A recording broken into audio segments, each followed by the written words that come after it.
ভাষায় বলতে চাই, তোমার পরিচয় কোনো সুখের গল্প থেকে নয়, তোমার পরিচয় হলো তুমি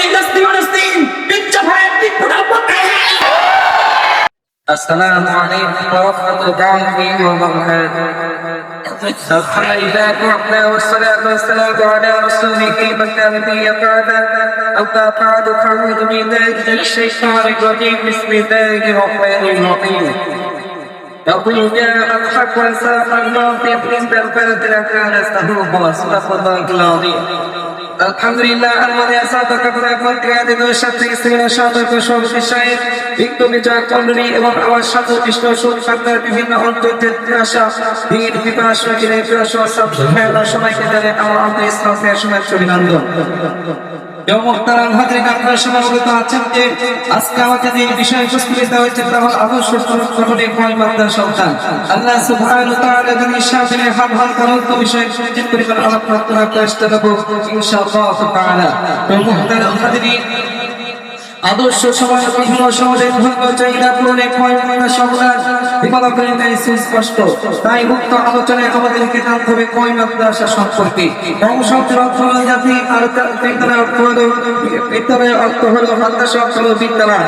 এক কথায় পয়গাম্বর হলো যত বিদ্যালয় জাতির সাহায্য সহায়তা নিয়ে যত ইমান আমল আকিদা সংরক্ষণ ও সংস্কৃতির লক্ষ্যে যে শিক্ষা প্রতিষ্ঠান পরিচালিত হয়ে আসছে তাই হলো পয়গাম্বর পরিচালিত।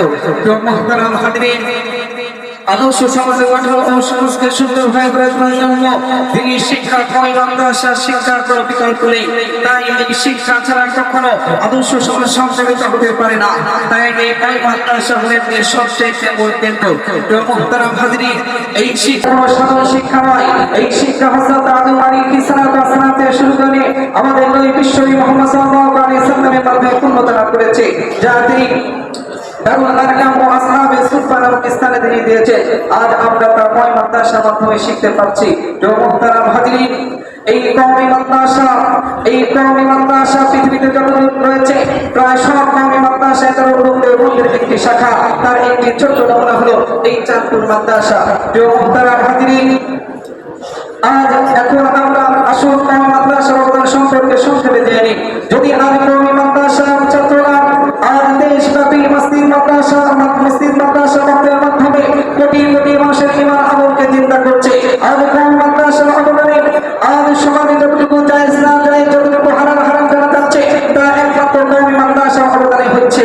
এছাড়াও এই কওমি মাদ্রাসা আমাদেরকে যে সমস্ত দেশ উলামায়ে আমাদেরকে উপহার দিয়েছে তা একমাত্র এই কওমি মাদ্রাসা আমাদেরকে যে সমস্ত দেশ উলামায়ে কেরামকে উপহার আমাদেরকে উপহার দিয়েছেন তা পৃথিবীর মধ্যে কোনো প্রতিষ্ঠান উপহার দিতে পারে নাই। তো মুহতারাম হাজরিন, এই কওমি মাদ্রাসার কৃতি সন্তান হলেন সাইকুল হিন্দ মাহমুদ হাসান দেওবন্দি রহমাতুল্লাহি আলাইহি। এই কওমি মাদ্রাসার কৃতি সন্তান হলেন যে হুসাইন আহমদ বাদানী রহমাতুল্লাহি আলাইহি। এই কওমি মাদ্রাসার কৃতি সন্তান হলেন কাসিম নানভী রহমাতুল্লাহি আলাইহি। এছাড়াও আরো অনেক দেশ উলামায়ে কেরাম রয়েছেন। তো মুহতারাম হাজরিন, কওমি মাদ্রাসার অবদান কখনো মুখে বলে খাতায় লেখা আমরা কখনো এর অবদান সম্পর্ক করা যাবে না। তাই কওমি মাদ্রাসার অবদান আমি নিজেকে দিয়ে কিছু অবদান ব্যক্ত করতে চাই।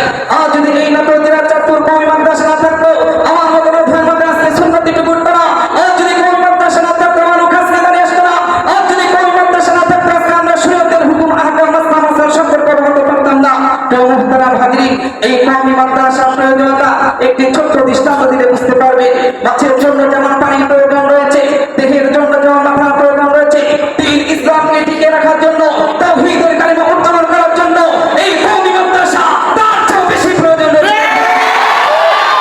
মুহতারাম হাজরিন, আজ আফসোসের সঙ্গে বলতে হয় যেই সমস্ত কুলাঙ্গার বাচ্চারা এই কওমি মাদ্রাসা নামে বিরক্তি করতেছে, যেই সমস্ত কুলাঙ্গার বাচ্চারা এই কওমি মাদ্রাসার নামে আপনাদের ছাত্র লাগাতে চায়, তাদেরকে পরিষ্কার ভাষায় বলতে চাই তোমার পরিচয় কোনো সুমায়ের গল্প থেকে নয়, তোমার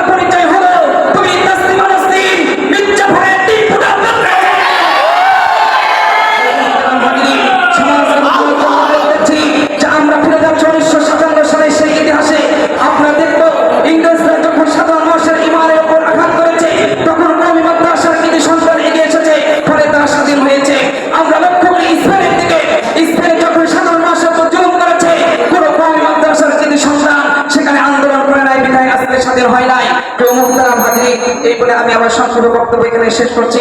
ওয়া আখিরু দাওয়ানা আলহামদুলিল্লাহি রাব্বিল আলামিন। আসসালামু আলাইকুম ওয়া রাহমাতুল্লাহি ওয়া বারাকাতুহু।